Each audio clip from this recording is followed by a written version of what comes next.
Daily current affairs analysis UPSC civil service എക്സാമിനെ സംബന്ധിച്ച് വളരെ വളരെ ഇമ്പോർട്ടൻ്റ് ആണ്. അപ്പോൾ ദിവസവും കറണ്ട് അഫയേഴ്സ് അനാലിസിസ് കണ്ട് മനസ്സിലാക്കി പഠിച്ച് മുന്നോട്ട് പോകാനാണെങ്കിൽ നിങ്ങൾക്ക് യൂട്യൂബിലെ ലേണേഴ്സിൻ്റെ മെമ്പർ കമ്മ്യൂണിറ്റിയിൽ ജോയിൻ ചെയ്യാൻ വേണ്ടി പറ്റും. അപ്പോൾ ലേണേഴ്സ് യൂട്യൂബ് ചാനൽ നിങ്ങൾ സബ്സ്ക്രൈബ് ചെയ്തിട്ടുണ്ടെങ്കിൽ ആ സബ്സ്ക്രൈബ് ബട്ടൻ്റെ തൊട്ടടുത്തായിട്ട് ജോയിൻ എന്ന് പറഞ്ഞിട്ടുള്ള ഒരു ബട്ടൺ കാണാൻ പറ്റും. ഈ ഒരു ജോയിൻ ബട്ടൺ ക്ലിക്ക് ചെയ്ത് മാസം വെറും 159 രൂപയ്ക്ക് നിങ്ങൾക്ക് കറണ്ട് അഫയേഴ്സ് അനാലിസിസുകൾ മലയാളത്തിൽ എല്ലാ ദിവസവും കാണാൻ വേണ്ടി പറ്റും. ഡിസംബർ 15-ാം തീയതിയിലെ UPSC സിവിൽ സർവീസ് എക്സാമിന് റിലവൻ്റ് ആയിട്ടുള്ള കുറച്ച് ടോപ്പിക്കുകളാണ് നമ്മൾ ഡിസ്കസ് ചെയ്യാൻ വേണ്ടി പോകുന്നതായിട്ടുള്ളത്.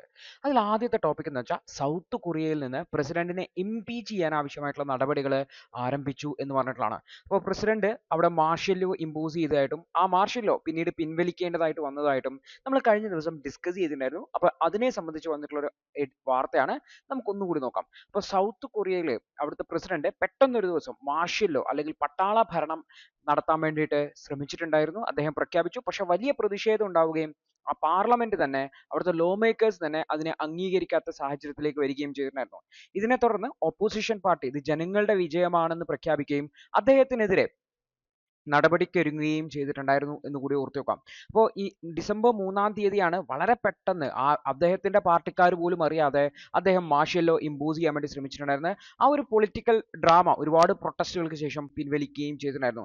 ഇതിനെ തുടർന്ന് സിയോളിൽ വലിയ റാലികളാണ് നടക്കുന്നത്. ആയിരക്കണക്കിന് ആൾക്കാർ പങ്കെടുക്കുന്ന റാലികൾ, പ്രത്യേകിച്ചും ഈ ഒരു യൂണിയനെ സപ്പോർട്ട് ചെയ്തുകൊണ്ടും അതിന് എഗെയിൻസ്റ്റ് ആയിട്ടും റാലികൾ പങ്കെടുക്കുന്നുണ്ട്. ഏകദേശം 2 ലക്ഷത്തോളം ആൾക്കാരാണ് പാർലമെന്റിന് പുറത്ത് പ്രസിഡന്റിനെ റിമൂവ് ചെയ്യണം എന്ന് പറഞ്ഞുകൊണ്ട് പ്രൊട്ടസ്റ്റ് നടത്തുന്നതും കൂടി ഓർത്തു വെക്കാം. അപ്പോൾ ഈ ഒരു റിമൂവ് ചെയ്യുന്നതുമായി ബന്ധപ്പെട്ട വിഷയത്തിൽ, അദ്ദേഹത്തെ ഇംപീച്ച് ചെയ്യുന്നതുമായി ബന്ധപ്പെട്ട വിഷയത്തിൽ 300 ലോ മേക്കേഴ്സ്, 300 MP-മാരുള്ളത്, പാർലമെന്റിലെ 300 മെമ്പേഴ്സ് ഉള്ളതിൽ 204 പേരെ ഇംപീച്ച് ചെയ്യുന്നതിന് വേണ്ടി അനുകൂലമായിട്ടും 85 പേരെ എഗെയിൻസ്റ്റ് ആയിട്ട് വോട്ട് ചെയ്തു. 3 പേര് വോട്ടിങ്ങിൽ നിന്ന് മാറി നിന്നു. 8 പേരുടെ വോട്ട് നള്ളിഫൈ ചെയ്യപ്പെട്ടിട്ടുണ്ടായിരുന്നു. അപ്പോൾ ഇതിൽ 200 വോട്ടുകളാണ് അവരുടെ ഭരണഘടന പ്രകാരം അവിടെ ഇംപീച്ച്മെന്റിന് ആവശ്യമായിട്ടുള്ളത്. അതായത് അദ്ദേഹത്തെ ഇംപീച്ച് ചെയ്യുന്ന നടപടികളുമായിട്ട് മുന്നോട്ട് പോകുന്നു എന്നുള്ളതാണ്. ഇനി അവിടെയുള്ളത് ഒരു കൺസ്റ്റിറ്റ്യൂഷണൽ കോർട്ടാണ്. ഈ ഒരു കൺസ്റ്റിറ്റ്യൂഷണൽ കോർട്ട് യൂണിയനെ പ്രസിഡന്റിന്റെ ഓഫീസിൽ നിന്ന് നീക്കം ചെയ്തിട്ടുണ്ട് ഇംപീച്ച്മെന്റിന് വേണ്ടി. അടുത്ത 180 ദിവസത്തിനുള്ളിൽ അദ്ദേഹത്തിന് എഗെയിൻസ്റ്റ് ആയിട്ട് വന്ന ആരോപണങ്ങൾ പരിശോധിച്ച് ഇംപീച്ച്മെന്റ് നടപടികൾ സ്വീകരിക്കേണ്ടതായിട്ടുണ്ട് എന്നുള്ളതാണ്. ഇൻ കേസ് ആ ഇംപീച്ച്മെന്റ് നടപടിയെ അനുകൂലിക്കുകയാണെങ്കിൽ ദക്ഷിണ കൊറിയയിലെ 2ാമത്തെ പ്രസിഡന്റ് ആയിരിക്കും ഇത്തരത്തിൽ ഇംപീച്ച് ചെയ്ത് നീക്കം ചെയ്യപ്പെടുന്നത് എന്ന് കൂടി ഓർത്തുക. ഈ ഒരു ഇംപീച്ച്മെന്റ് എന്ന് പറയുന്ന പ്രോസസ്സ് ഇപ്പോൾ ഇന്ത്യയിലും ഉയർന്നു കേൾക്കുന്നുണ്ട്. വൈസ് പ്രസിഡന്റിനെ ഇംപീച്ച് ചെയ്യുന്ന നടപടികളാണെന്നുണ്ട്. ഇന്ത്യയിലെയും പ്രസിഡന്റിനെ ഇംപീച്ച് ചെയ്യാൻ വേണ്ടി പറ്റും എന്ന് കൂടി ഓർത്തുക. അതായത് ഭരണഘടനാ വിരുദ്ധമായിട്ടുള്ള കാര്യങ്ങൾ ചെയ്യുകയാണെങ്കിൽ പ്രസിഡന്റിനെ ഇംപീച്ച് ചെയ്യാം എന്ന് നമ്മുടെ ഭരണഘടനയിലും എഴുതി വെച്ചിട്ടുണ്ട് ആർട്ടിക്കിൾ 61 പ്രകാരം. പക്ഷേ എന്താണ് വയലേഷൻ ഓഫ് ദി കോൺസ്റ്റിറ്റ്യൂഷൻ എന്നുള്ളത് ഭരണഘടന ഡിഫൈൻ ചെയ്യുന്നില്ല. ഭരണഘടന അത് ജസ്റ്റ് ആ വാക്ക് മെൻഷൻ ചെയ്യുന്നത് മാത്രമേ ഉള്ളൂ. ഈ ഒരു ഇംപീച്ച്മെന്റ് പ്രോസസ്സ് ഇന്ത്യയിൽ 2 ഹൗസസുകളുണ്ട് പാർലമെന്റിൽ, രാജ്യസഭയും ലോകസഭയും ഉണ്ട്. ഇവയിൽ ഏത് ഹൗസസിന് വേണമെങ്കിലും സ്റ്റാർട്ട് ചെയ്യാൻ വേണ്ടി പറ്റും. മിനിമം 4-ൽ 1 മെമ്പേഴ്സ്, അതായത് 25% മെമ്പേഴ്സ് എങ്കിലും സൈൻ ചെയ്തിട്ട് വേണം ചാർജുകൾ ഫ്രെയിം ചെയ്തിട്ട് ബന്ധപ്പെട്ട ചെയർമാന്, അതായത് രാജ്യസഭാ ചെയർമാന് അല്ലെങ്കിൽ ലോക്സഭാ സ്പീക്കർക്ക് നോട്ടീസ് നൽകേണ്ടതായിട്ടുള്ളത്. അതിനുശേഷം 14 ദിവസത്തെ നോട്ടീസ് പ്രസിഡന്റിന് നൽകും അദ്ദേഹത്തിന്റെ ഭാഗം കേൾക്കുന്നതിന് വേണ്ടിയിട്ട്. അതിനുശേഷമാണ് സ്പെഷ്യൽ മെജോറിറ്റി ഒക്കെ വെച്ചിട്ട് ഈ ഒരു ഇംപീച്ച്മെന്റ് പ്രോസസ്സ് കണ്ടിന്യൂ ചെയ്യുന്നത്. ഓർത്തുവെക്കുക, ഇന്ത്യയിൽ ഇതുവരെ ഒരു പ്രസിഡന്റിനെയും ഇംപീച്ച്മെന്റ് ചെയ്തിട്ടില്ല എന്നുള്ള കാര്യം കൂടി ഓർത്തു വയ്ക്കേണ്ടതായിട്ടുണ്ട്. അടുത്തൊരു വാർത്ത എന്ന് വെച്ചാൽ മെറ്റൽ റീസൈക്ലിങ്ങുമായി ബന്ധപ്പെട്ടുള്ള ഒരു പുതിയ സ്റ്റഡി വന്നിട്ടുള്ളതാണ്. അപ്പോൾ ഈ മെറ്റൽ റീസൈക്ലിംഗ് എന്ന് വെച്ചാൽ നമ്മൾ മെറ്റലുകൾ, ഇപ്പോൾ ഉദാഹരണത്തിന് ഇവിടെ അലുമിനിയവുമായി ബന്ധപ്പെട്ടാണ് ഈ ഒരു വാർത്ത വന്നിട്ടുള്ളത്. അലുമിനിയം നമ്മൾ വിവിധ ആവശ്യങ്ങൾക്ക് വേണ്ടി ഉപയോഗിക്കാറുണ്ട്. ഇപ്പോൾ പാത്രങ്ങളായിട്ടും മറ്റുമൊക്കെ ഉപയോഗിക്കാറുണ്ട്. അപ്പോൾ അതിനുശേഷം കുറെ കാലം കഴിഞ്ഞ് ആ പാത്രം ഉപയോഗിക്കാൻ പറ്റുന്നില്ലെങ്കിൽ നമ്മളത് സ്ക്രാപ്പ് ആയിട്ട് വിൽക്കാറുണ്ട് അല്ലേ. അപ്പോൾ ഈ സ്ക്രാപ്പ് വീണ്ടും നമ്മൾ മെറ്റൽ അലുമിനിയം ആക്കി തന്നെ ഉപയോഗിച്ച് ആ അലുമിനിയം ഉപയോഗിച്ചുകൊണ്ട് വീണ്ടും പാത്രങ്ങൾ ഉണ്ടാക്കി നമ്മൾ ഉപയോഗിക്കാറുണ്ട്. ഇതിനെയാണ് റീസൈക്ലിംഗ് എന്ന് പറയുന്ന പ്രോസസ്സ്. പക്ഷേ ഈ റീസൈക്ലിങ്ങിന്റെ പ്രശ്നം എന്ന് വെച്ചാൽ ഇത് ഭയങ്കര എനർജി ഇന്റൻസീവ് ആയിട്ടുള്ള പ്രോസസ്സാണ്. അതായത് നേരത്തെ നമ്മൾ എങ്ങനെയാണോ ആ ഒരു അലുമിനിയം പാത്രം ഉണ്ടാക്കിയത് അതേ പ്രോസസ്സിലൂടെ വീണ്ടും കടന്നു പോകണം. അതായത് ഈ ഒരു അലുമിനിയം പാത്രത്തിനെ ഇടിച്ചു പരത്തി അതിനെ മെൽറ്റ് ചെയ്യണം, ഉരുക്കണം, എന്നിട്ട് ഉരുക്കി അതിനെ കാസ്റ്റ് ചെയ്യണം, എന്നിട്ട് അതിൽ നിന്നൊക്കെയാണ് ഈ ഒരു പാത്രം വീണ്ടും ഉണ്ടാക്കേണ്ടതായിട്ടുള്ളത്. അതിനു പകരമായിട്ട് ഇത്തരത്തിലുള്ള സോളിഡ് സ്ക്രാപ്പുകളെ വളരെ വേഗത്തിൽ റീയൂസ് ചെയ്യാൻ പറ്റും, റീസൈക്കിൾ ചെയ്യാൻ പറ്റുന്ന രീതിയിലുള്ള ഒരു സോളിഡ് ഫേസ് അലോയിങ് എന്ന് പറയുന്ന ടെക്നിക്കിനെ കുറിച്ചിട്ടാണ് ഈ ഒരു ആർട്ടിക്കിളിൽ പറയുന്നുള്ളത്. ഇപ്പൊ നേച്ചർ കമ്മ്യൂണിക്കേഷനിൽ പബ്ലിഷ് ചെയ്തതാണ് അലുമിനിയം സ്ക്രാപ്പിനെ ഹൈ പെർഫോമൻസ് അലോയികളാക്കി മാറ്റാൻ വേണ്ടിയിട്ടും സാധാരണയുള്ള കൺവെൻഷണൽ ആയിട്ടുള്ള മെൽറ്റിംഗ് പ്രോസസ്സ് അതിനെ ഉരുക്കാതെ തന്നെ നമുക്ക് കൺവേർട്ട് ചെയ്തെടുക്കാൻ പറ്റും എന്നാണ് പറയുന്നത്. അപ്പൊ ഇത് നമ്മൾ പ്രൈമറി അലുമിനിയത്തിനും അതുപോലെ തന്നെ സൈക്കിൾഡ് അലുമിനിയത്തിനും വളരെ എഫക്റ്റീവ് ആയിട്ട് യൂസ് ചെയ്യാൻ വേണ്ടി പറ്റും. അതുവഴി റീസൈക്ലിംഗ് പ്രോസസ്സിനെ കോസ്റ്റ് ഇഫക്റ്റീവ് ആക്കി മാറ്റുന്നതിന് വേണ്ടിയും അതുവഴി ഈ ഒരു റീസൈക്ലിംഗ് പ്രോസസ്സിന് ഉപയോഗിക്കുന്ന എനർജി അതിനെ കുറക്കുന്നതിന് വേണ്ടിയും എൻവയോൺമെന്റൽ സസ്റ്റൈനബിലിറ്റി ഉറപ്പുവരുത്താൻ പറ്റും എന്നാണ് പറയുന്നതായിട്ടുള്ളത്. നോർമൽ കൺവെൻഷണൽ പ്രോസസ്സിലാണെങ്കിൽ നമ്മൾ കൊണ്ടുപോകുന്ന ഈ ഒരു അലുമിനിയത്തെ സ്ക്രാപ്പ് അലുമിനിയത്തെ അവർ സോർട്ട് ചെയ്യും, അതിനുശേഷം അതിനെ മെൽറ്റ് ചെയ്ത് അതിനെ കാസ്റ്റ് ചെയ്ത് അതിനെ ട്രാൻസ്പോർട്ട് ചെയ്ത് അതിനെ ഇൻഗോട്ടുകളായിട്ടാണ് ട്രാൻസ്പോർട്ട് ചെയ്യുക.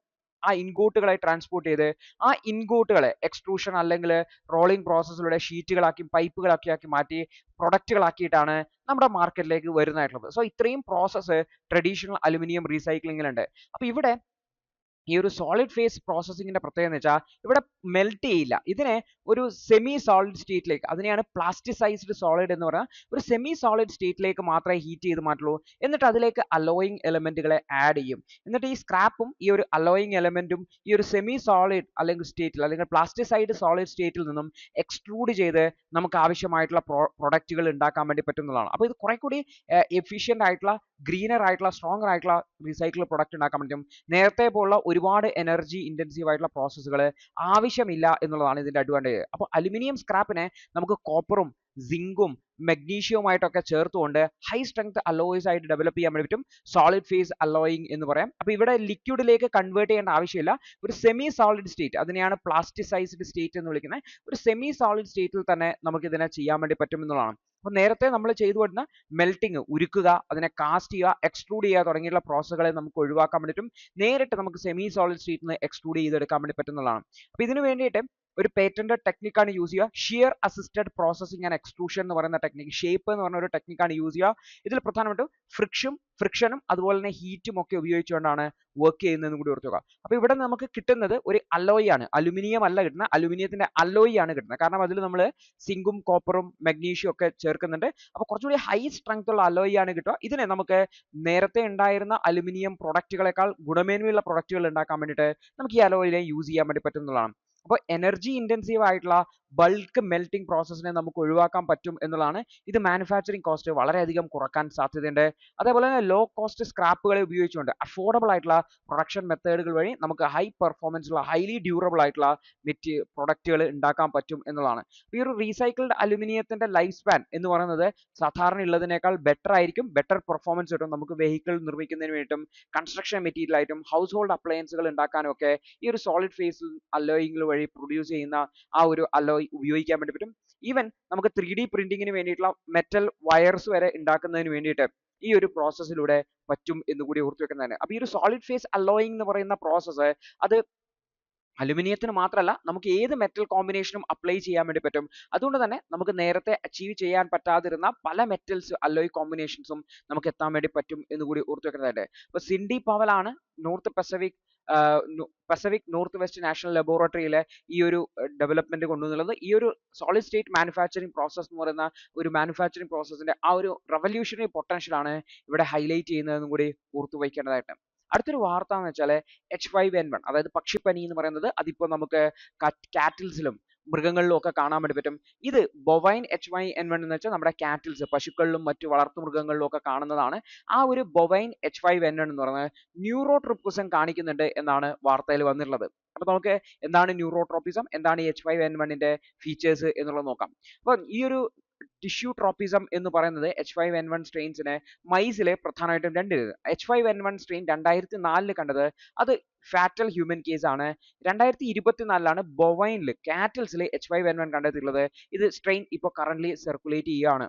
അപ്പോൾ 2004 H5N1 എന്ന് പറയുന്നത് പ്രധാനമായിട്ടും നമ്മൾ റെസ്പിറേറ്ററി ട്രാക്റ്റിന്, നമ്മുടെ ശ്വാസകോശ സംബന്ധമായിട്ടുള്ള അസുഖങ്ങളാണ് ഉണ്ടാക്കുക, അതുവഴിയാണ് മരണകാരണമാവുന്നത്. അപ്പോൾ അതിന് ലിമിറ്റഡ് ആയിട്ടുള്ള റിപ്ലിക്കേഷൻ ആണ് ഉണ്ടായിരുന്നത് നമ്മുടെ സെൻട്രൽ നെർവസ് സിസ്റ്റം, അതായത് നമ്മുടെ നെർവസ് സിസ്റ്റത്തെ അല്ലെങ്കിൽ ബ്രെയിൻ ആക്ടിവിറ്റിയുമായി ബന്ധപ്പെട്ട മേഖലയിൽ മിനിമൽ ആയിട്ടുള്ള ഇൻവോൾവ്മെന്റ് ആണ് ഉണ്ടായത്. എന്നാൽ 2024 ഈ ഒരു കാറ്റിൽസിൽ കാണുന്ന H5N1 സ്ട്രെയിൻ പരിശോധിച്ചു കഴിഞ്ഞാൽ അത് റെസ്പിറേറ്ററി ട്രാക്റ്റിലും റിപ്ലിക്കേറ്റ് ചെയ്യുന്നുണ്ട്, അതുപോലെ തന്നെ വിവിധ ബ്രെയിൻ റീജിയൻസിലും അത് റിപ്ലിക്കേറ്റ് ചെയ്യുന്നുണ്ടെന്ന് ഓർത്ത് വെക്കുക. അതായത് ഈ ഒരു ടിഷ്യൂ ട്രോപ്പിസം എന്ന് പറയുന്നത് പുതിയ സ്ട്രെയിനിന്, അതായത് ബൊവൈൻ സ്ട്രെയിൻസിന് കൂടുതലാണ് എന്നുള്ളതാണ്. നമ്മുടെ സെൻട്രൽ നെർവസ് സിസ്റ്റത്തെ, നമ്മുടെ ബ്രെയിൻ ആക്ടിവിറ്റിയെ വരെ ഇൻഫ്ലുവൻസ് ചെയ്യാൻ പറ്റുന്ന രീതിയിലാണ് എന്നുള്ളതാണ്. അപ്പോൾ ഇത് പൊട്ടൻഷ്യൽ ചേഞ്ചസ് ആണ്. പ്രത്യേകിച്ചും ഈ ഒരു വൈറസ് കാര്യമായിട്ട് മാറി മാറി വരുവാണ്, അഡാപ്റ്റ് ചെയ്ത് വരുവാണ് എന്നുള്ളതാണ് 2004 കമ്പയർ ചെയ്തിട്ടുള്ളത്. അപ്പോൾ ഇവിടെ ന്യൂറോട്രോപ്പിസം എന്ന് പറയുന്ന വാക്ക് എന്ന് പറയുന്നത് the ability of a pathogen to invade and survive in the nervous system എന്നാണ്. നമ്മുടെ നെർവസ് സിസ്റ്റത്തിനെ അറ്റാക്ക് ചെയ്യാനും അവിടെ സർവൈവ് ചെയ്യാനുള്ള ആ ഒരു ക്യാപ്പബിലിറ്റിയാണ് ന്യൂറോട്രോപ്പിസം എന്ന വാക്കുകൊണ്ട് ഉദ്ദേശിക്കുന്നതെന്ന് കൂടി ഓർത്ത് വെക്കുക. H5N1 എന്ന് പറയുന്നത് ന്യൂറോട്രോപ്പിസം കാണിക്കുന്ന ഒരു വൈറസ് സ്ട്രെയിൻ ആയിട്ട് മാറിയിട്ടുണ്ട് എന്നുള്ള കാര്യം കൂടി ഓർത്തു വെക്കാം. അടുത്തൊരു വാർത്ത, നമ്മുടെ രാജ്യത്തെ വൈസ് പ്രസിഡന്റിനെ ഇംപീച്ച് ചെയ്യുന്നതിന് വേണ്ടിയിട്ടുള്ള നടപടികൾ സ്റ്റാർട്ട് ചെയ്യുന്നുണ്ട്, ഓപ്പോസിഷൻ ആവശ്യപ്പെട്ടിട്ടുണ്ട് എന്ന് പറഞ്ഞിട്ടുള്ള ഒരു വാർത്ത നമ്മൾ കണ്ടെന്ന് ജഗദീപ് ധൻഖാറിനത്. അപ്പൊ ഇത്തരത്തിൽ ഈ ഒരു നമ്മുടെ ഭരണഘടനയിലെ പ്രൊവിഷൻസ് എന്താണ്, എങ്ങനെയാണ് ഇംപീച്ച്മെന്റ് പ്രോസസ്സ് എന്നുള്ളതാണ് നമ്മൾ നോക്കാൻ വേണ്ടി പോകുന്നതായിട്ടുള്ളത്. അപ്പോൾ നമ്മൾ നോക്കി കഴിഞ്ഞാൽ വൈസ് പ്രസിഡന്റിനെ ഇംപീച്ച് ചെയ്യാൻ വേണ്ടിയിട്ട് നമ്മൾ നോക്കി കഴിഞ്ഞാൽ നമ്മുടെ ഭരണഘടനയിൽ തന്നെ പ്രൊവിഷൻസ്. അപ്പോൾ ആരാ വൈസ് പ്രസിഡന്റ് എന്ന് പറഞ്ഞാൽ, വൈസ് പ്രസിഡന്റ് എന്ന് വെച്ചാൽ ഇന്ത്യൻ ഭരണഘടനയിലെ ആർട്ടിക്കിൾ 63 പ്രകാരം രാജ്യസഭയുടെ എക്സ് ഒഫീഷ്യോ ചെയർമാനാണ്. ആർട്ടിക്കിൾ 64 പ്രകാരം അദ്ദേഹം എന്ത് ചെയ്യാണ്, രാജ്യസഭയുടെ ചെയർമാനാണ്. ആർട്ടിക്കിൾ 63 പ്രകാരമാണ് അദ്ദേഹത്തിന് അധികാരങ്ങൾ വരുന്നതായിട്ടുള്ളത്. അപ്പോൾ ഓർത്തു വെക്കേണ്ട കാര്യം, രാജ്യസഭയുടെ ചെയർമാൻ എന്ന നിലയിൽ അദ്ദേഹത്തിന്റെ പ്രവർത്തനങ്ങൾ ശരിയല്ല എന്ന് പറഞ്ഞുകൊണ്ടാണ് അദ്ദേഹത്തെ ഇംപീച്ച് ചെയ്യണം എന്ന് ഒപ്പോസിഷൻ പാർട്ടീസ് ആവശ്യപ്പെട്ടുള്ളത്. അപ്പോൾ ഈ അദ്ദേഹത്തിന്റെ റിമൂവൽ പ്രോസസ്സ് ആർട്ടിക്കിൾ 67 പ്രകാരമാണ് പോകുന്നതായിട്ടുള്ളത്. ഇതിന്റെ പ്രത്യേകത എന്ന് വെച്ചാൽ ഇതിൽ രാജ്യസഭ ഒരു മെജോറിറ്റിയിൽ എന്ത് ചെയ്യേണ്ടതായിട്ടുണ്ട്, റെസൊല്യൂഷൻ പാസ്സാക്കണം. ദെൻ അത് ലോകസഭ എഗ്രി ചെയ്യണം എന്നുള്ളതാണ് പ്രൊവിഷൻ. ഇതിന് 14 ദിവസത്തെ മാൻഡേറ്ററി നോട്ടീസ് നൽകേണ്ടതായിട്ടുണ്ട്. ആർക്ക്, ആരോപണ വ്യക്തിക്ക്, അതായത് ഇവിടുത്തെ വൈസ് പ്രസിഡന്റിന് നൽകേണ്ടതായിട്ട്, അദ്ദേഹത്തിന് മറുപടിയും ലഭിക്കേണ്ടതായിട്ടുണ്ടെന്ന് ഓർത്ത് വെക്കാം. ഈ ഒരു റെസൊല്യൂഷൻ എന്ന് പറഞ്ഞു കഴിഞ്ഞാൽ നമ്മൾ നോക്കേണ്ട കാര്യം എന്ന് വെച്ചാൽ സിമ്പിൾ മെജോറിറ്റി ആണ് ബോത്ത് ഹൗസസിലെ ടു പാസ് ചെയ്യാൻ വേണ്ടി വേണ്ടതായിട്ടുള്ളത്. അതുപോലെ തന്നെ വൈസ് പ്രസിഡന്റിന് വേണമെങ്കിൽ അദ്ദേഹത്തിന് റിസൈൻ ചെയ്യാൻ വേണ്ടി പറ്റും, അദ്ദേഹത്തിന് പ്രസിഡന്റിനെ റെസിഗ്നേഷൻ ലെറ്റർ കൊടുത്ത് റിസൈൻ ചെയ്യാൻ വേണ്ടി പറ്റും എന്ന് കൂടി ഓർത്ത് വെക്കുന്നതാണ്. അപ്പോൾ ഈ ഒരു മോഷൻ ടേക്കൺ അപ്പ് ചെയ്യാൻ സാധ്യതയുണ്ടോ എന്ന് വെച്ചാൽ കറണ്ട് സെഷനിൽ സാധ്യതയില്ല എന്ന് തന്നെയാണ്. ഡിസംബർ 20 വിന്റർ സെഷൻ അവസാനിക്കാൻ വേണം. 14 ദിവസത്തെ നോട്ടീസ് പീരീഡ് എന്ന് പറയുന്നത് ഇനി ഇല്ല, ഓൾറെഡി ഡിസംബർ 15 ആയി കഴിഞ്ഞു. അപ്പോൾ 2020 ഇതേപോലെ ഒരു ഡെപ്യൂട്ടി ചെയർമാൻ ആയിട്ടുള്ള ഹവിൻ ഷാസിനെ ഡിസ്മിസ് ചെയ്യാൻ വേണ്ടിയിട്ട് വന്നിട്ടുണ്ടായിരുന്നു. പക്ഷേ അതും അന്നത്തെ ഇതേപോലെ വഴിയിൽ വെച്ച് തള്ളിപ്പോയിട്ടുണ്ടായിരുന്നു ഓർത്ത് വെക്കുക. Even the motion taken up ചെയ്ത് കഴിഞ്ഞാൽ ഓപ്പോസിഷൻ അതിനെ പാസ് ചെയ്യാനുള്ള നമ്പേഴ്സ് ഇല്ല എന്നുള്ളത് കൊണ്ട് തന്നെ കാര്യമായിട്ടുള്ള സംഭവങ്ങളൊന്നും ഉണ്ടാവില്ല. ജസ്റ്റ് അതിനു വേണ്ടിയിട്ടുള്ള ഒരു പ്രതിഷേധം രേഖപ്പെടുത്തുക എന്നുള്ള ഒരു സിംബോളിക് പ്രൊട്ടസ്റ്റ് മാത്രമായിട്ടാണ് നമുക്ക് ഇതിനെ കാണാൻ വേണ്ടി പറ്റുക എന്നുകൂടി ഓർത്ത് വെക്കുന്നതാണ്. അതുപോലെ തന്നെ ഈ ഒരു കോൺസ്റ്റിറ്റ്യൂഷണൽ റെസൊല്യൂഷൻ പ്രൊറോഗ് ഈവൻ നമ്മുടെ സെഷൻ അവസാനിച്ചാലും ഈ ഒരു റെസൊല്യൂഷൻ പ്രൊറോഗ് ചെയ്യത്തില്ല. അത് എന്ത് ചെയ്യും, അത് ലാപ്സ് ആവത്തില്ല. അത് വേണമെങ്കിൽ നെക്സ്റ്റ് സെഷനിൽ ടേക്കപ്പ് ചെയ്യാൻ വേണ്ടി പറ്റും, അല്ലെങ്കിൽ ഒരു സ്പെഷ്യൽ സെഷൻ ത്രൂ ടേക്കപ്പ് ചെയ്യാൻ വേണ്ടി പറ്റും എന്നുകൂടെ ഓർത്തു വയ്ക്കേണ്ടതായിട്ടുണ്ട്. അപ്പോൾ ഇത് ജസ്റ്റ് ആ ഒരു പ്രതിഷേധം രേഖപ്പെടുത്തുക എന്നത് മാത്രമേ ഉള്ളൂ. പക്ഷേ ഇംപീച്ച്മെന്റ് എന്ന് പറയുന്ന പ്രോസസ്സിനെ കുറിച്ച് നിങ്ങൾ കൃത്യമായിട്ട് മനസ്സിലാക്കാൻ വേണ്ടി ശ്രമിക്കേണ്ടതായിട്ടുണ്ട്. ഇന്ത്യൻ പൊളിറ്റിയിൽ വളരെ ഡീറ്റെയിൽ ആയിട്ട് പഠിക്കുകയും ചെയ്യും എന്നുകൂടി ഓർത്തു വെക്കുന്നതാണ്. അപ്പോൾ ഈ ഒരു മോഷൻ നടക്കുന്ന സമയത്ത് ഇപ്പോൾ രാജ്യസഭയിലാണല്ലോ മോഷൻ കൊണ്ടുവരുന്നത്. അപ്പോൾ വൈസ് പ്രസിഡന്റ് തന്നെയല്ലേ അവിടുത്തെ ചെയർമാൻ. അപ്പോൾ അദ്ദേഹം തന്നെയാണോ ഈ മോഷനെ അക്സെപ്റ്റ് ചെയ്യേണ്ടതെന്ന് വെച്ചാൽ അല്ല എന്നുള്ളതാണ്. ആർട്ടിക്കിൾ 92 പ്രകാരം ചെയർമാൻ അല്ലെങ്കിൽ ഡെപ്യൂട്ടി ചെയർമാൻ അദ്ദേഹത്തിന് ഈ ഒരു പ്രൊസീഡിങ്സിൽ ഇരിക്കാൻ പറ്റില്ല, അദ്ദേഹത്തെ തന്നെ റിമൂവ് ചെയ്യുന്ന പ്രോസസ്സ് എന്നുകൂടി ഓർത്ത് വെക്കുന്നതാണ്. അപ്പോൾ അതിന് വേണ്ടിയിട്ട് അദ്ദേഹത്തിന് ഡിസ്കഷനിലും മറ്റുമൊക്കെ പാർട്ടിസിപ്പേറ്റ് ചെയ്യാം, പക്ഷെ അദ്ദേഹത്തിന് വോട്ട് ചെയ്യാനോ അതുമായി ബന്ധപ്പെട്ട കാര്യങ്ങളിൽ ഇടപെടാനോ പറ്റില്ല എന്നുകൂടി ഓർത്ത് വെക്കുന്നതാണ്. അപ്പോൾ ചെയർമാനെതിരെ ആണെങ്കിൽ ഡെപ്യൂട്ടി ചെയർപേഴ്സൺ ആണ് അവിടെ ഈ ഒരു പ്രോസസ്സിന് വേണ്ടിയിട്ട് പരിശോധിക്കാൻ വേണ്ടി ഇരിക്കേണ്ടതായിട്ടുള്ളത് എന്നുകൂടി ഓർത്തു വയ്ക്കേണ്ടതായിട്ടുണ്ട്. അടുത്തൊരു വാർത്ത, ജീൻ തെറാപ്പി ഉപയോഗിച്ച് ഹീമോഫീലിയനെ നമുക്ക് ചികിത്സിക്കാൻ പറ്റുമോ എന്നുള്ളത് സംബന്ധിച്ച് വന്ന ആർട്ടിക്കിളാണ്. കഴിഞ്ഞ ദിവസം നമ്മൾ ഇത് ഡീറ്റെയിൽ ആയിട്ട് ഡിസ്കസ് ചെയ്തിട്ടാണ്. ഈ ഒരു ജീൻ തെറാപ്പി ഉപയോഗിച്ച് ഹീമോഫീലിയ എന്ന് പറയുന്ന രോഗത്തെ, ഹീമോഫീലിയ എന്താണ്, രക്തം കട്ടാട്ടാത്ത രോഗമാണ്. അപ്പോൾ ആ ബ്ലഡ് ക്ലോട്ട് ആവാത്ത രോഗമാണ്, അതിനെ ചികിത്സിക്കാൻ പറ്റും എന്നൊക്കെ നമ്മൾ മനസ്സിലാക്കിയിട്ടുണ്ടായിരുന്നു. അപ്പോൾ റീസെന്റ് ക്രിസ്ത്യൻ മെഡിക്കൽ കോളേജ്, വെല്ലൂരിലുള്ള ക്രിസ്ത്യൻ മെഡിക്കൽ കോളേജിലുള്ള ആൾക്കാർ ഈ ഒരു ഹീമോഫീലിയനെ ട്രീറ്റ് ചെയ്യാൻ വേണ്ടിയിട്ട് ജീൻ തെറാപ്പി ഉപയോഗിച്ച് പറ്റും എന്നുള്ളത് അവർ പ്രൂവ് ചെയ്തിട്ടുണ്ടായിരുന്നു. അവർ അതിന്റെ ആ ഇൻഹെറിറ്റഡ് കണ്ടീഷൻസിനെ, കൃത്യമായിട്ട് അഡ്രസ്സ് ചെയ്യുന്നതിന് വേണ്ടിയിട്ട് ശ്രമിച്ചിട്ടുണ്ടെന്ന് ഓർക്കുക. നോർമലി ഹിമോഫീലിയക്ക് യൂസ് ചെയ്യുന്നത് റീപ്ലേസ്മെന്റ് തെറാപ്പി എന്ന് പറയുന്ന ഒരു തെറാപ്പിയാണ്. കാരണം ഈ ഒരു ബ്ലഡിലുള്ള ഫാക്ടർ 8 എന്ന് പറയുന്ന ഒരു ഫാക്ടറും അതുപോലെ ഹിമോഫീലിയ എക്കാണെങ്കിൽ ഫാക്ടർ 8ഉം ഹിമോഫീലിയ ബിക്കാണെങ്കിൽ ഫാക്ടർ 9ഉം ആണ്. ഇവയാണ് അത് ഈ ഒരു ബ്ലഡ് ക്ലോട്ടിങ്ങിനെ സ്വാധീനിക്കുന്നത്. അതിനെ ഈ ഒരു ക്ലോട്ടിംഗ് ഫാക്ടറിനെ നമ്മൾ ഇഞ്ചെക്ട് ചെയ്തിട്ടാണ് റീപ്ലേസ്മെന്റ് തെറാപ്പി ചെയ്യുന്നതായിട്ടുള്ളത്. അപ്പോൾ ഇത് ഹ്യൂമൻ ബ്ലഡ് എന്നോ അല്ലെങ്കിൽ റീകോമ്പിനന്റ് സോഴ്സിനോ നമ്മൾ ഈ ഫാക്ടർ 8ഓ ഫാക്ടർ 9ഓ ഉണ്ടാക്കും. അതിനുശേഷം അത് നമ്മൾ ആളുടെ ശരീരത്തിലേക്ക് ഇഞ്ചെക്ട് ചെയ്ത് കൊടുക്കുകയാണ് ചെയ്യുന്നത്. അപ്പോൾ ഓർത്ത് വെക്കേണ്ട കാര്യം എന്ന് വെച്ചാൽ ഈ ഒരു ഡിസീസ് നമുക്ക് ട്രാൻസ്മിഷൻ റിസ്ക് കുറക്കാൻ വേണ്ടിയിട്ട് ഇത്തരത്തിൽ നമുക്ക് പറ്റും എന്നുകൂടി ഓർത്ത് വെക്കുക. അപ്പോൾ ഈ ഒരു റീകോമ്പിനന്റ് ക്ലോട്ടിംഗ് ഫാക്ടേഴ്സ് എന്ന് പറഞ്ഞു കഴിഞ്ഞാൽ നമ്മൾ വീട്ടുകളിൽ യൂസ് ചെയ്യാൻ പറ്റില്ല. ഹ്യൂമൻ ബ്ലഡുമായിട്ട് ബന്ധപ്പെട്ടത് കൊണ്ട് തന്നെ അത് നമുക്ക് അധികം യൂസ് ചെയ്യാൻ പറ്റില്ല. അതിന് വേണ്ടിയിട്ട് ഡെസ്മോപ്രസിൻ എന്ന് പറയുന്ന ഒരു മൈൽഡ് ഹിമോഫീലിയക്കാണ് ഇത് യൂസ് ചെയ്യുന്നത്. അതുപോലെ തന്നെ സിവിയർ കേസസിന് വേണ്ടിയിട്ട് ഇത് യൂസ് ചെയ്യാറില്ല എന്ന് കൂടി ഓർത്ത് വെക്കുന്നതാണ്. അപ്പോൾ ഇതിന്റെ പ്രശ്നം എന്താ വെച്ചാൽ ഈ ഒരു ക്ലോട്ടിംഗ് ഫാക്ടറിനെ നമ്മൾ ശരീരത്തിലേക്ക് ഇഞ്ചെക്ട് ചെയ്യുന്ന സമയത്ത് നമ്മുടെ ശരീരത്തിലെ ആന്റിബോഡീസ് തന്നെ ഇതിനെ ഒരു ശത്രുവായി കണ്ട് അതിനെ അറ്റാക്ക് ചെയ്യുന്ന രീതിയിലുണ്ട്. ഇത് പലപ്പോഴും ആ ട്രീറ്റ്മെന്റിന് ഒരു ചാലഞ്ചിങ് സിറ്റുവേഷനിലേക്ക് മാറാറുണ്ട്. അതിന് പകരമായിട്ടാണ് ഇപ്പോൾ ജീൻ തെറാപ്പി പ്രപ്പോസ് ചെയ്തിട്ടുള്ളത്. ജീൻ തെറാപ്പി എന്ന് വെച്ച് കഴിഞ്ഞാൽ നമ്മുടെ ശരീരത്തിലേക്ക് കറക്റ്റഡ് ആയിട്ടുള്ള ജീൻസിനെ ഇൻട്രൊഡ്യൂസ് ചെയ്യുക എന്നുള്ളതാണ്. സോ ദാറ്റ് ആ ക്ലോട്ടിംഗ് ഫാക്ടറുമായി ബന്ധപ്പെട്ട നോർമൽ എക്സ്പ്രഷൻ ജീൻസ് പ്രൊഡ്യൂസ് ചെയ്യും എന്നുള്ളതാണ്. അപ്പോൾ ഓൾറെഡി FDA അപ്രൂവ്ഡ് ആയിട്ടുള്ള തെറാപ്പി US-ലും മറ്റുമൊക്കെ ഉണ്ട്. റൊക്ടാവിയൻ എന്ന് പറയുന്ന തെറാപ്പി 2023 ഇത് അഡിനോ അസോസിയേറ്റഡ് വൈറസ് ഉപയോഗിച്ചുകൊണ്ട് ഈ ഒരു ജീനിനെ നമ്മുടെ ശരീരത്തിലേക്ക് കൊണ്ടുവരുന്നതിന് വേണ്ടിയിട്ടാണ് ശ്രമിക്കുന്നതെന്ന് കൂടി ഓർത്ത് വെക്കുക. അപ്പോൾ ആ ഒരു സ്റ്റഡിയുമായി ബന്ധപ്പെട്ട് ക്ലിനിക്കൽ ട്രയൽസ് കാരണം ആനുവൽ ബ്ലീഡിംഗ് റേറ്റ് 5.4 നിന്ന് 2.6 ബ്ലീഡ്സ് പെർ ഇയറിലേക്ക് കുറക്കാൻ പറ്റിയിട്ടുണ്ട് എന്ന് കൂടി ഓർത്ത് വെക്കുന്നതാണ്. അപ്പോൾ അതേപോലെ തന്നെ ഇത് കോർട്ടിക്കോസ്റ്റെറോയിഡ്സ് ഒക്കെ ഈ ഒരു റൊക്ടാവിയൻ എന്ന് പറയുന്നതിന്റെ കൂടെ യൂസ് ചെയ്യുന്നുണ്ട്. സോ ദാറ്റ് ഇമ്മ്യൂൺ റെസ്പോൺസ് കുറക്കുക എന്നുള്ള ഉദ്ദേശത്തോടുകൂടി. പക്ഷെ over the period of time ഇതിന്റെ എഫക്റ്റീവ്നെസ് കുറയും എന്ന രീതിയിലാണ് ഈ ഒരു സ്റ്റഡീസ് കാണിക്കുന്നതെന്ന് കൂടി ഓർത്ത് വെക്കാം. അപ്പോൾ ഇതിന്റെ ഇടയിലാണ് ഇന്ത്യയിൽ ഇപ്പോൾ വെല്ലൂരിൽ ജീൻ തെറാപ്പി ഡെവലപ്പ് ചെയ്തിട്ടുള്ളത്. അപ്പോൾ ഇതിന്റെ അഡ്വാൻറ്റേജ് എന്ന് വെച്ചാൽ ഈ ഒരു ഹിമോഫീലിയ ട്രീറ്റ് ചെയ്യണമെന്നുണ്ടെങ്കിൽ ഇന്ത്യയിൽ ഏകദേശം $3 ലക്ഷം ഇക്വാലന്റ് ആയിട്ടുള്ള തുക വേണം. $3 ലക്ഷം ഗുണിക്കണം ഏകദേശം 85 രൂപ ചെയ്ത് കഴിഞ്ഞാൽ നിങ്ങൾക്ക് ഇന്ത്യയിലെ ചെലവ് 10 വർഷത്തെ ചെലവാണ് പറയുന്നതായിട്ടുള്ളത്. അപ്പോൾ ഇന്ത്യയിൽ ഏകദേശം 1 ലക്ഷത്തോളം ഹീമോഫീലിയ രോഗികളുടെ പ്രൊഡോമിനന്റ്ലി ടൈപ്പ് എയിൽ തന്നെ. അപ്പോൾ റൊക്ടേവിയൻ എന്ന് പറയുന്നത് ഏകദേശം $2 മില്യൺ അടുത്ത് കോസ്റ്റ് ചെയ്യും. അതും ഭയങ്കര ചാലഞ്ചിങ് ആണ്. പക്ഷേ ഈ ഒരു വെല്ലൂർ ഡെവലപ്പ് ചെയ്തിട്ടുള്ള ജീൻ തെറാപ്പി പ്രൊഡക്റ്റ് എന്ന് പറഞ്ഞാൽ കുറെ കൂടി കോസ്റ്റ് ഇഫക്റ്റീവ് ആയിരിക്കും എന്നാണ് കരുതപ്പെടുന്നത് എന്ന് കൂടി ഓർത്ത് വെക്കാം. അടുത്തൊരു വാർത്ത, അസാദ് എന്ന് പറയുന്ന സിറിയൻ പ്രസിഡന്റ് അദ്ദേഹം അവിടെ നിന്ന് എക്സിറ്റ് ചെയ്തിട്ടുണ്ട്. അതിനുശേഷം സിറിയയുടെ ഭാവി എന്തായിരിക്കും എന്നതിനെ സംബന്ധിച്ചുള്ള ഡീറ്റെയിൽ ആയിട്ടുള്ളതാണ്. അപ്പോൾ ഓൾറെഡി നമ്മൾ ഈ ഒരു അദ്ദേഹത്തിന്റെ അവിടെ നടന്ന സിവിൽ വാറിനെ കുറിച്ചും അദ്ദേഹം അടിച്ചമർത്തിയെ കുറിച്ചും അതിൽ നിന്നും എങ്ങനെയാണ് അദ്ദേഹം ഇപ്പോൾ പുറത്തേക്ക് പോകാൻ കാരണമായുള്ളത് എന്നൊക്കെ നമ്മൾ ഓൾറെഡി ഡിസ്കസ് ചെയ്തതാണ്. സോ അവിടെ എന്ത് നടക്കുന്നു എന്നുള്ളത് ഭയങ്കര ഇമ്പോർട്ടന്റ് അല്ല, എന്താണ് അവിടുത്തെ വിഷയം എന്നുള്ള കാര്യം നമ്മൾ മനസ്സിലാക്കിയാൽ മതിയാവും. സോ ഇത് നമ്മൾ ഇൻ ഡീറ്റെയിൽ ആയിട്ട് മനസ്സിലാക്കേണ്ട കാര്യമില്ല, ജസ്റ്റ് ബ്രീഫ് ആയിട്ടുള്ള ആ ഒരു വിഷയം മനസ്സിലാക്കുക എന്ന് ഉറപ്പുവരുത്തുക. ഇത്രയുമാണ് ഇന്ന് സിവിൽ സർവീസ് എക്സാമിന് ഇമ്പോർട്ടന്റ് ആയിട്ടുള്ള കാര്യം, പഠിക്കേണ്ടതായിട്ടുള്ള കാര്യം. ഇവിടെ മറ്റൊരു ആർട്ടിക്കിൾ വന്നിട്ടുണ്ട്, writing by hand is better for learning and memory എന്നുള്ളതാണ്. അപ്പം നിങ്ങൾ സിവിൽ സർവീസ് എക്സാമിന് പഠിക്കുന്ന ആൾക്കാരാണ്, ഒരുപാട് കാര്യങ്ങൾ പഠിക്കാനുണ്ട്, ഒരുപാട് കണ്ടന്റുകൾ പഠിക്കാനുണ്ട്.